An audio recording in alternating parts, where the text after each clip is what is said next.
Hello दोस्तों, आपका स्वागत है आपके अपने YouTube चैनल मैथ किंग आदिलराज पे। दोस्तों मैं आदिलराज। दोस्तों हाइट एंड डिस्टेंस का मैंने 4 पार्ट कल तक करा दिया था। आज मैं आप लोगों के बीच 5वां पार्ट लेके आया हूँ। हाइट एंड डिस्टेंस का आज 5वां पार्ट होगा। दोस्तों जो नए व्यूवर हैं हमारे चैनल को सब्सक्राइब करें, लाइक करें, कॉमेंट करें और वीडियो को अंत तक बने रहें। जिस तरह कल तक 4 पार्ट समझ में आया था, आज 5वां पार्ट भी समझ में आएगा। आइए दोस्तों हम अपने सवाल की ओर चलते हैं। आज दोस्तों सवाल क्या कर रहा है इसकी बात करेंगे हम लोग। कह रहा है एक हवाई जहाज जमीन से 3125 मीटर की ऊंचाई पर उड़ते हुए एक अन्य हवाई जहाज के नीचे से गुजरता है। उसी समय जमीन के एक बिंदु से ऊपर उड़ते हुए पहले जहाज तथा उनके नीचे वाले अन्य हवाई जहाज का उन्नयन कोण क्रमशः 60 डिग्री व 30 डिग्री है। दोनों हवाई जहाज के मध्य कितनी दूरी है? देखिए दोस्तों क्वेश्चन पूरा पढ़े समझ में नहीं आएगा, धीरे धीरे पढ़ेंगे समझ में आएगा। एक हवाई जहाज जमीन से इतना मीटर की ऊंचाई पर उड़ रहा है, ठीक है दोस्तों। मान लिया जाए एक जहाज है, आपने कहा यस, ये इतना मीटर ऊंचाई पर उड़ रहा है। यस दोस्तों, यस, ऊंचाई पर उड़ता है। उड़ते हुए एक अन्य हवाई जहाज के नीचे से गुजरता है। देखिए एक अन्य हवाई जहाज ऊपर उड़ रहा है, हम ये नीचे से गुजर रहा है। क्या कर रहा है? एक अन्य हवाई जहाज के नीचे से या नीचे से ये गुजर रहा है, ऊपर भी एक हवाई जहाज उड़ रहा है। तो मान लीजिए हवाई जहाज यहाँ एक उड़ रहा है, ऊपर जो उड़ रहा है यहाँ उड़ रहा है, ठीक है। हमारा हवाई जहाज यहीं तक ऊंचाई यहाँ तक दिया हुआ है, गुजरता है। उसी समय जमीन के एक बिंदु से ऊपर उड़ते हुए पहले हवाई जहाज तथा उनके नीचे वाले अन्य हवाई जहाज का उन्नयन कोण क्रमशः 60 डिग्री, यानी पहले वाला हवाई जहाज, पहले वाला हवाई जहाज है दोस्तों, ये दिया हुआ है कितना, ये दिया हुआ है कितना 60 डिग्री, ये आपका 60 डिग्री, और ये दिया हुआ है दूसरा 30 डिग्री। और छोटा जहाज है जो नीचे जहाज जाएगा जो कितना डिग्री पर, ये हो, सॉरी दोस्तों पहले इसको हम मिटा दें। ये आपका हो गया कितना, ये हो गया आपका 30 डिग्री और ये बड़ा वाला हो गया आपका 60 डिग्री, है ना। क्या कह रहा है? उसी समय ऊपर उड़ते हुए पहले जहाज, तो पहला जहाज तो ये ना, यही तो नीचे उड़ रहा है ना, इसके नीचे बोला पहला जहाज का कितना होगा 60 डिग्री और उसके नीचे वाला कितना होगा 30 डिग्री। अब देखिए दोस्तों कुछ नहीं करना है, जैसे मैंने बताया है वैसे ही करना है। देखिए मैंने क्या बताया था, जहां 30 देखेंगे वहां √3 करेंगे। अपने पहले छोटा त्रिभुज में चल रहे हैं हम, छोटा त्रिभुज में, ये छोटा यहाँ से लेके चल रहे, यहाँ देखिए मेरा मार्कर घूम रहा है, वहां देखेंगे दोस्तों आप, ये मेरा मार्कर चल रहा है ना। तो छोटा त्रिभुज में चलेंगे तो कितना हो जाएगा, ये √3 30 में, जब ये √3 तो 1 होता है। आपने कहा यस। अब हम चलेंगे बड़े त्रिभुज में, तो बड़ा त्रिभुज में देखिए ये लंब है, आधार ये है, तो बड़ा त्रिभुज में जहाँ 60 वहाँ क्या होगा, ये हो गया क्या छोटा त्रिभुज के लिए, और बड़ा त्रिभुज के लिए कितना हो गया 1 हो गया 60 के लिए, और बड़ा त्रिभुज कितना हो गया पूरा, ये कितना हो जाएगा, ये हो जाएगा पूरा √3। पहले इसको मिटा दे दो, ये तो पता ही है, मैं 125 मीटर है, ये √3 हो गया, ठीक है। आपने कहा यस। अब हमें बताइए कोई एक आदमी की 2 लंबाई हो सकती है? नहीं। देखिए ये दोनों के लिए बराबर है ना, इसका भी आधार यही है और बड़े वाला त्रिभुज का भी आधार यही है, लेकिन दोनों का मान अलग अलग है। √3 आधा यहाँ हुआ, तो क्या करेंगे, बराबर करने के लिए क्या करते हैं, बराबर करने के लिए हम क्या करते हैं, दोनों को गुना करते हैं आपस में। तो देखिए इसको अगर हम गुना कर देते हैं √3 से, तो √3 इसमें गुना किए हैं तो √3 इसमें गुना करना, क्योंकि ये इसका अनुपात है ना, इसमें भी √3 से गुना कर देंगे हम, तो कितना हो जाएगा, ये हो जाएगा 3। आपने कहा यस। देखिए ये 1 दिया हुआ है, टोटल कितना है 3 है, तो ये 2 हो जाएगा। फिर से ये टोटल का मान कितना दिया हुआ है 3, ये पूरा का 3 है, और ये कितना है 1, या 3 है, तो 3 में से 1 जाएगा तो कितना बचेगा, ये 2 होगा। आप कहेंगे यस। अब कुछ नहीं, जिसका कारण से तुलना कर देंगे। यानी हवाई जहाज की कितना दिया ऊंचाई 3125 दिया हुआ है, यहाँ कितना दिया, यहाँ इतनी दूर ना दिया हुआ था, इसका मान कितना दिया हुआ 1 दिया हुआ, इसका तुलना 1 से। क्या कह रहा है, दोनों हवाई जहाज के मध्य कितनी दूरी है, तो दूरी यही ना है, कितना दूरी है, दूरी है 2 से गुना, है ना। अब कट छट कर देंगे, नहीं कट रहा है गुना कर देंगे, तो 5 दूनी 10 के 0, बाकी 1, 2 दूनी 4, 1 5, और ये हो गया 2, और ये हो गया 3 दूनी 6, यानी दोस्तों 6250 मीटर की दोनों के बीच में दूरी है। यानी इसकी दूरी निकल गया कितना 6250 मीटर। दोस्तों फिर से समझिए इस बात को। कह रहा था एक जहाज, 2 जहाज है, एक जहाज ऊपर उड़ रहा है बड़े वाला, एक छोटे वाला नीचे उड़ रहा है। तो नीचे वाला जो उड़ रहा था उसको ऊंचाई दिया हुआ था 3125 मीटर, ठीक है, और जो छोटा वाला उड़ रहा था 30 डिग्री पर, बड़े वाला उड़ रहा था 60 डिग्री पर। जहां मैंने बताया था जहां 30 देखिएगा वहां √3 मारिएगा, आपने √3 किया, जहां यहाँ 30 तो यहाँ 1 आएगा। ये पूरा बड़ा त्रिभुज में चलेंगे तो बड़ा में 60 है, तो 60 जहाँ रहेगा वहाँ 1 और ये √3। अब देखिए दोनों के लिए बेस बराबर है, तो एक बेस ला रहा है √3, एक बेस ला रहा है 1, संभव है? नहीं संभव। दोनों को बराबर करना होगा। जब बेस दोनों का बराबर है तो बेस दोनों का बराबर है, तो बराबर करने क्या करेंगे हम, सेम करेंगे। तो सेम किया तो हमने √3 से इसमें गुना किया, जब √3 से इसमें गुना किया तो इसका मान कौन है, इसका मान √3 था, √3 से हमने इसमें गुना किया, दोनों हो गया आप सेम। जब सेम हो गया तो √3 गुना √3, ये पूरा हो गया 3, जिसमें 3 में ये 1 दिया हुआ तो कितना होगा 2 होगा। ठीक है, हमारा इतना का मान दिया हुआ है कितना 3125, तो इतना की तुलना कर दिया हमने 1 से और करा दोनों के बीच की दूरी, दोनों के बीच की दूरी यही ना होगा, हवाई जहाज उड़ रहा है तो दोनों के बीच की दूरी यही ना है, तो 2 से गुना कर दिया, काट छट के आया दोस्तों इतना। आए दोस्तों अगले सवाल की ओर।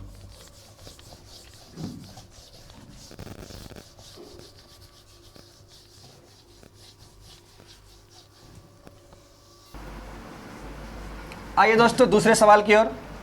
दूसरा सवाल क्या कह रहा है जो देखेंगे, कह रहा है एक अपूर्ण खंभे के ऊपरी भाग से एक बिंदु जो खंभे की पाद से 100 मीटर की दूरी पर स्थित है, उन्नयन कोण 45 डिग्री है।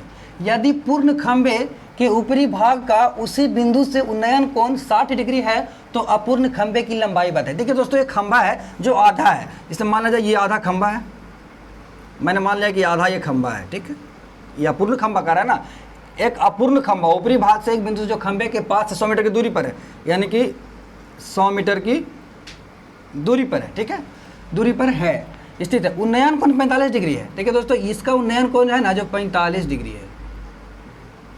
कितना है दोस्तों 45 डिग्री है। ठीक है, यदि पूर्ण खंभा, अब ये खंभा हो गया पूर्ण हो गया खंभा पूर्ण, यदि पूर्ण खंभा के ऊपरी भाग का उसी बिंदु से उन्नयन कोण 60 डिग्री, पूर्ण खंभा उसी बिंदु, ये वाला बिंदु, उसी बिंदु से उसका उन्नयन कोण 60 डिग्री हो जाता है।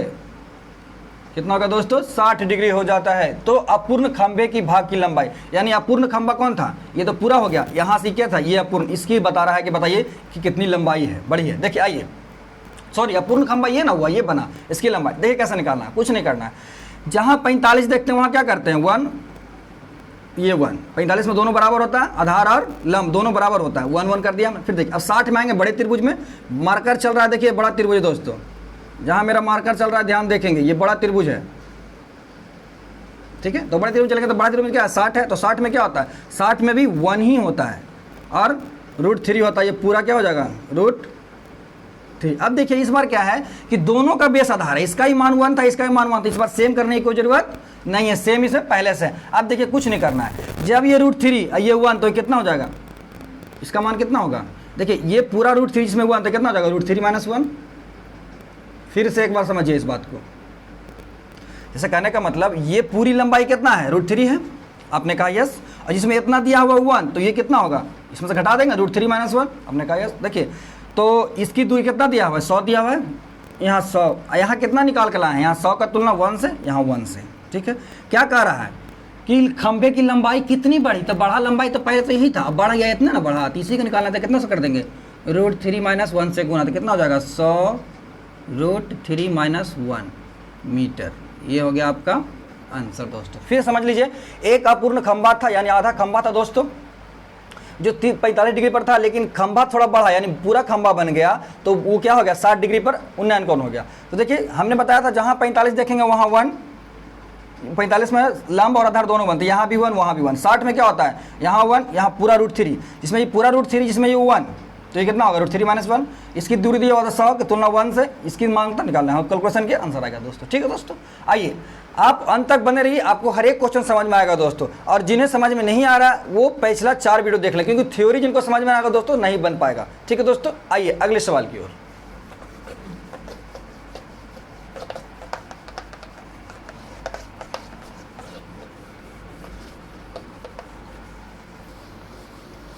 आइए दोस्तों अगले सवाल की ओर। कह रहा है क्वेश्चन, एक मीनार पर एक ध्वजदंड खड़ा है। पहले क्वेश्चन जैसे से पढ़ेगा, एक मीनार है, मान लीजिए कि ये एक मीनार है, आपने कहा यस, इस पर एक ध्वजदंड खड़ा है। कभी कभी देखते होंगे मीनार पर ध्वजदंड कैसे रहता है, झंडा रहता है फहरा हुआ, ऐसा करके झंडा रहता है फहरा हुआ, आप कहेंगे यस ये मीनार है, इस पर एक झंडा खड़ा, लगता है लाइन टेढ़ा हो गया दोस्तों। फिर से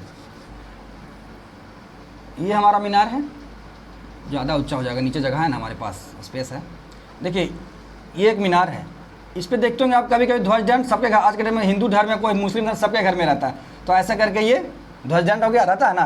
कह रहा है एक मीनार, ये मीनार पर ध्वजदंड खड़ा है, मीनार के पाद से, मीनार का पाद कौन होगा, मीनार का पाद कौन होगा, ये होगा मीनार के पाद से 60 मीटर की दूरी, मीनार का पाद कौन होगा, नीचे वाला होगा, मीनार का पाद से इसका कितना दूरी दिले, पोलियो मार रहा है दोस्तों लाइन को, ये होगा कितना 60 मीटर है ना। करा क्या 60 मीटर की दूरी पर तल के एक बिंदु से ध्वजदंड, यहाँ समझिएगा थोड़ा सा, करा है 60 मीटर की दूरी से तल पर एक बिंदु से ध्वज दंड का पाद, ध्वज दंड कौन है, ध्वज दंड इसका पाद कौन होगा, ये होगा, तो ध्वज दंड के पाद से, ठीक है, ध्वज दंड के पाद से और शिखर का उन्नयन कौन कर रहा था, शिखर कौन होगा, शिखर ये हो गया, शिखर का उन्नयन कौन 30 डिग्री। तो देखिए क्या 30 डिग्री किसके लिए पहले आया था, ध्वज दंड के पास से, तो ये हो गया कितना 30 डिग्री।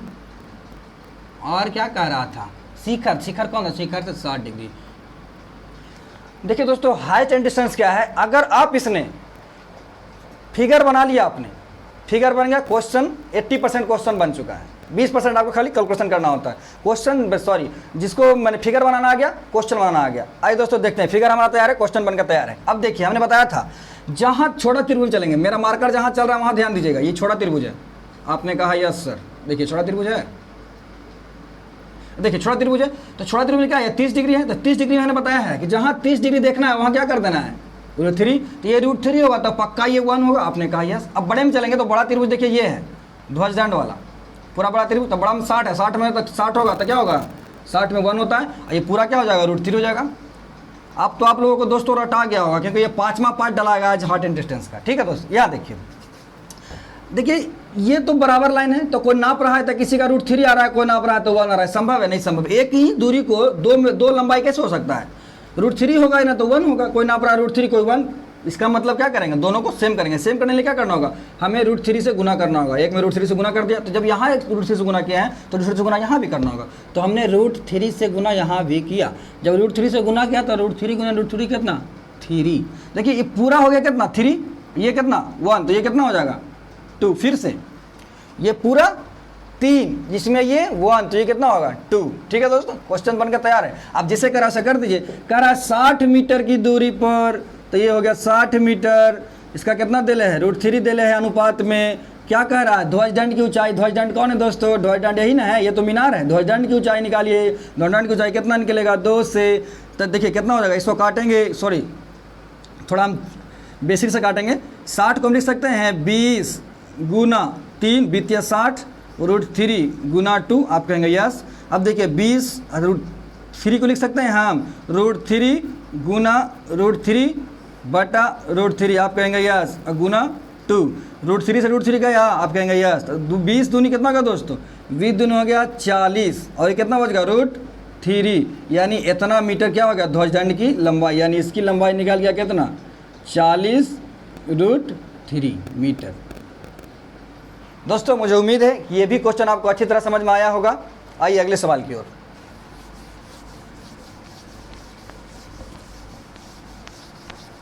दोस्तों आप अंत तक बने रहिए, आपको हर एक क्वेश्चन समझ में आएगा।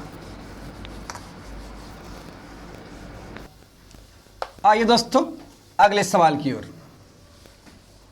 देखो दोस्तों अगला सवाल क्या कह रहा है, कह रहा है एक बिंदु से एक टावर का उन्नयन कोण ऐसा है कि इसकी स्पर्श त्रिज्या 3/4 है। ठीक है, देखिए मान लीजिए एक टावर है, आपने कहा यह स्पर्श त्रिज्या समझ रहे दोस्तों, स्पर्श त्रिज्या मतलब होता है tan का मान दिया हुआ है 3/4। कह रहा है एक बिंदु से एक टावर का उन्नयन कोण ऐसा है कि इसकी स्पर्श त्रिज्या 3/4 है, टावर की ओर 560 मीटर चलने पर, जैसे मान लिया जाए ये टावर था,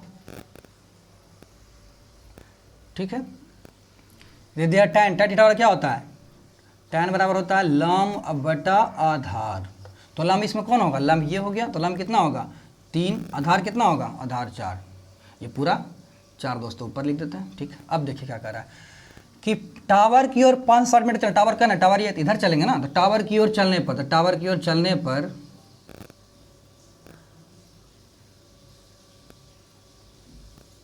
ये पूरा 4 है दोस्तों, याद रखना है आपको, ये पूरा 4 है। ठीक है, कह रहा 560 मीटर चलने पर, यानी कि 560 मीटर चला, इसकी दूरी कितना दे दिया, ये 560 मीटर चलने पर चला, टावर इधर है ना, इधर क्या कह रहा है टावर की ओर चलने पर, टावर की ओर चले हैं 560 मीटर चलने पर, टावर का उन्नयन कोण की स्पर्श त्रिज्या, टावर का उन्नयन कोण स्पर्श 4/3 हो जाता है, पहले कितना था, अब हो गया 4/3, इसका मतलब ये होता है tan थीटा बराबर 4/3, तो क्या हो गया इसमें, ये हो गया आधार, सॉरी यहाँ जगह नहीं दोस्तों, मैं इधर लिख देता हूँ, कितना लिख लिया 4/3, मतलब ये हो गया आधार, ये हो गया सॉरी लंब बटा आधार ना, ये हो गया लंब, ये हो गया आधार, है ना दोस्तों। तो लंब अभी कितना है 4 है, किसके लिए? छोटा त्रिभुज के लिए। तो ये लंब हो गया कितना? 4 छोटा त्रिभुज के लिए, और आधार कितना होगा? 3। ये आधार 3। अब हमें बताइए आप, देखिए ये लंब तो दोनों के लिए बराबर है ना, बड़े त्रिभुज छोटे त्रिभुज दोनों के लिए बराबर है। लेकिन देखिए बड़े त्रिभुज में लंब कितना है, सॉरी छोटे त्रिभुज में लंब कितना है? 4, और बड़े त्रिभुज में 3। तो ऐसा संभव है? एक ही लंबाई को दो तरह से नाप रहे, नहीं संभव, तो क्या करेंगे? सेम कर देंगे। तो सेम करने के लिए क्या करना होगा? 4 में 3 से गुना करना होगा। तो 4 किसका था? 4 इसका था, तो इसमें भी हम क्या करेंगे? 3 से गुना करेंगे। ठीक है दोस्तों, अब देखिए ये 3 से इसमें गुना किए हैं, तो इसमें भी हमें 3 से गुना करना होगा, 4 से गुना करना होगा। पहले समझ लिए बढ़िया से, देखिए फिर से मिटा के समझा देते हैं आपको, सॉरी आप फिर समझ लीजिए, क्योंकि ये नहीं समझिएगा नहीं बनेगा आपसे। पहला में क्या था? 3/4, तो लंब 3 और ये आधार 4, तो आधार ये पूरा 4 था ना, ये पूरा 4 है हमारा, बड़ा त्रिभुज है ना, पूरा 4 है। ठीक है, आपने कहा यस, इसको मिटाइए, इसको मिटाइए, ये पूरा 4 है। आप छोटा त्रिभुज, छोटा त्रिभुज में क्या करा? लंब कितना? 4, छोटा त्रिभुज ये है, तो लंब हो गया ये 4, और आधार कितना है? 3, यानी इतना दिया हुआ 3। अब देखिए जब ये लंबाई एक ही लंबाई है, तो कोई 4 नाप रहा है, कोई 3 नाप रहा है, संभव है? नहीं समझ, इसलिए क्या करेंगे? लंबाई को पहले सेम करना होगा। ये लंबाई को हमें सेम करने के लिए क्या करना होगा? हमें गुना करना होगा आपस में। देखिए 4 में हम 3 से गुना कर दिए, दोनों बराबर हो गया। तो देखिए ये 4 किसका था? ये छोटा वाला का है, तो 3 से गुना किया है, तो इसमें भी 3 से गुना करेंगे। अब देखिए ये 4 किसका है? बड़े वाला का, इसमें कितना से गुना किए? 4 से, तो इसमें भी 4 से गुना कर देंगे, है ना। अब देखिए ये कितना टोटल? 9, ये कितना है? 16, तो टोटल 16 जिसमें 9, तो ये कितना हो जाएगा? 7 होगा ना दोस्तों। ये टोटल कितना, सॉरी फिर से, ये टोटल 9, ये टोटल, सॉरी ये टोटल 9, ये टोटल 16, तो 16 में से 9 हो जाएगा, तो कितना बचेगा? 7। ठीक है, यहाँ कितना दिया है? इसकी मान दिया हुआ है, कितना दिया हुआ है? 560 मीटर दिया हुआ है इसका मान। यहाँ मान कितना है? 7। क्या कह रहा है? टावर की ऊंचाई, टावर की ऊंचाई कितना है? 4 तिया 12 मीटर, यही ना है टावर की ऊंचाई टोटल। फिर से समझ लीजिए एक बार, इसकी मान दिया हुआ है 560 मीटर, ऐसे अनुपात में कितना दिया हुआ है? 7 मीटर। ऊंचाई निकालने बोल रहा है, ऊंचाई कितना लाए हैं? 12। काट दीजिए, देखिए काटेंगे इसे, 7 8 56 कटेगा, तो 80 गुना 12। अब इसे गुना करेंगे तो कितना होता है? 12 8 96 पर 1 0, यानी 960 मीटर हमारा टावर की लंबाई है। समझ में आया दोस्तों? यानी टेंजेंट की मान लिखा हुआ था, हमें इसका मान को पुट करना था, पुट करने के बाद हमें सबको सेम कर देना, उसके बाद काट छट कर देना है। ठीक है दोस्तों, ये भी सवाल आपको अच्छी तरह समझ में आया। आइए दोस्तों अगले सवाल की ओर।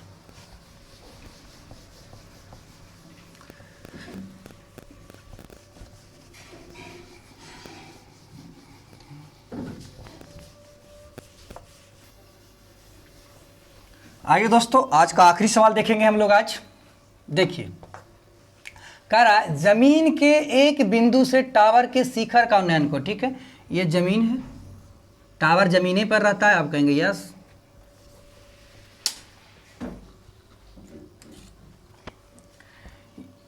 ये जमीन है दोस्तों, इस पे एक टावर खड़ा है, ठीक है। शिखर का उन्नयन कोण इस प्रकार है कि tan, देखिए फिर वही क्वेश्चन आ गया दोस्तों, tan थीटा का मान दिया हुआ है, tan a बराबर दिया हुआ है कितना दोस्तों 8/15। इसका मतलब कितना हो गया, ये लंब और ये कितना हो गया आधार, आपने कहा यस, ठीक है। तो देखिए ये बड़ा त्रिभुज पहले ले लीजिए आप, इसका कितना मान दिया हुआ tan, तो लंब यहाँ आधार, ये आधार पूरा दिया हुआ है दोस्तों, फिर से एक बार हम पूरा बता देते हैं। आधार कितना दिया हुआ है 15, लंब बटा आधार, ठीक है। करा 117 मीटर चलने पर टावर की ओर, तो टावर इधर ना है, इधर चलेंगे ना हम, तो टावर की ओर चले हैं, उधर से चलना स्टार्ट किए हैं, यहाँ चला है। चलने पर यह क्या होता है, इस प्रकार हो जाता है कि tan इतना हो जाता है, tan देखिए फिर यहाँ हो गया लंब बटा आधार, लंब कितना दिया हुआ है इसमें 3, आधार कितना दिया हुआ है 4, तो लंब कितना होगा, यहाँ लंब हो गया 3, आधार कितना हो गया 4। अब देखिए फिर से वही सवाल, एक ही दूरी है, कोई नाप रहा है तो 8 मीटर, कोई नाप रहा है 3 मीटर, संभव है नहीं संभव है, तो क्या करेंगे सेम करेंगे ना। एक ही दूरी को दो आदमी 2 मीटर तो कैसे हो सकता है, या तो 8 मीटर होगा या तो 3 मीटर होगा, दो तो हो नहीं सकता है, तो हम क्या करेंगे इसको सेम करेंगे। सेम कैसे करेंगे, गुना कर देंगे दोनों का आपस में। तो देखिए ये 8 किसका है, 8 किसका है छोटे वाले का, बड़े वाले का, तो बड़े वाले का 8 इसमें 3 से गुना किया, इसमें भी 3 से गुना करेंगे। अब देखिए ये 3 किसका है छोटे वाले का, इसमें कितना से गुना करेंगे 8 से, तो इसमें भी 8 से गुना करेंगे, हो गया सेम। अब देखिए 15 तिया 45, 8 चौ 32। अब देखिए दोस्तों पूरा 45, ये 32, तो ये कितना होगा 13 होगा। फिर से देखिए घटाने में गलती कितना हुआ है, ये 45 ये 32, तो कितना होगा, कितना बचेगा, देखिए पूरा 45 में 32 घटाएंगे, कितना बचेगा 3, ये 13 बचेगा, 13 वहाँ लिख दिया हमने, ठीक है। मतलब अब देखिए अब क्या करा, 117 मीटर चलने पर 117 मीटर चले हैं, यहाँ कितना चले हैं, यहाँ 13 मीटर चले हैं, 3 दिए की तुलना दिए से क्या निकालना है, टावर की लंबाई। टावर की लंबाई कौन है, टावर की लंबाई ये है, टावर की लंबाई कितना 8 दिया 24। फिर से दोस्तों इसका मान दिया हुआ था 117 मीटर चलने पर, हमने कितना चला है 13 चला है, 117 की तुलना 13 से, टावर की ऊंचाई यही होगी 8 या 24। अब काट दीजिए, देखिए पहाड़ा आता होगा आपको 13 17 से होता है ना, और 24 68 से 168 गुना करके देख लीजिए दोस्त, 9 चौ 36, सॉरी 8 से 24 तो 9 चौ 36, देखिए गुना हमसे गलती हो गया था ना, 9 चौ 36 के 6 बाकी 3, 9 दूनी 18, 3 का 24 9 2 16 होता है दोस्तों, 24 9 2 16, यानी इसकी लंबाई, टावर की लंबाई जो हो गया 216 मीटर। दोस्तों मुझे उम्मीद है कि आपको हर एक क्वेश्चन समझ में आया होगा। दोस्तों आज यहीं तक, कल फिर मिलेंगे अगले वीडियो में, धन्यवाद।